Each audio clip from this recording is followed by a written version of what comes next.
Salut à tous, aujourd'hui, on va parler d'un sujet qui fait rêver beaucoup d'entre vous, devenir son propre patron.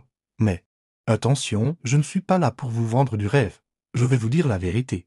Celle qu'on ne vous dit pas souvent. Vous savez, quand on scrolle sur les réseaux sociaux, on voit tous ces entrepreneurs qui vivent leur meilleure vie, travaillant depuis une plage paradisiaque. Mais la réalité est bien différente. Et c'est ce dont on va parler aujourd'hui. Commençons par le nerf de la guerre, l'argent.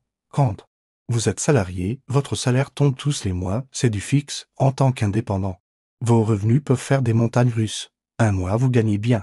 Le suivant, c'est la traversée du désert. Et ça, personne n'en parle. Parlons des charges maintenant. En tant que salarié, vous ne voyez que votre net, mais en tant qu'indépendant, vous devez tout gérer, URSSAF, TVA, comptabilité, assurance professionnelle, et croyez-moi, ça chiffre vite.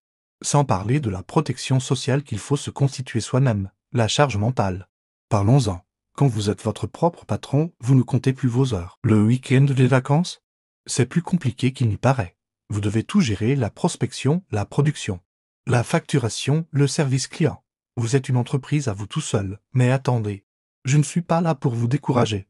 Je veux juste que vous ayez toutes les cartes en main. Avant de faire le grand saut. D'ailleurs, voici quelques erreurs classiques des débutants à éviter absolument. Première erreur, démissionne. Heure sans épargne de sécurité. Il vous faut minimum 6 à 12 mois de charge devant vous. Deuxième erreur, sous-estimer les coûts de démarrage. Entre le matériel, les logiciels, la formation. Ça monte vite. Troisième erreur, ne pas avoir de plan B. Maintenant, comparons concrètement vie salariée et indépendance. En tant que salarié, vous avez la sécurité, les congés payés, la mutuelle. En tant qu'indépendant, vous avez la liberté d'organisation, le choix de vos clients et surtout, pas de plafond de revenus. Vous voulez faire la transition?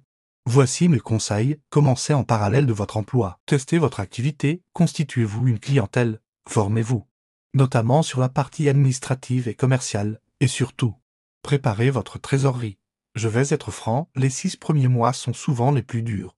Mais avec une bonne préparation, c'est totalement gérable. L'objectif n'est pas juste de devenir indépendant, mais de le rester durablement. La clé?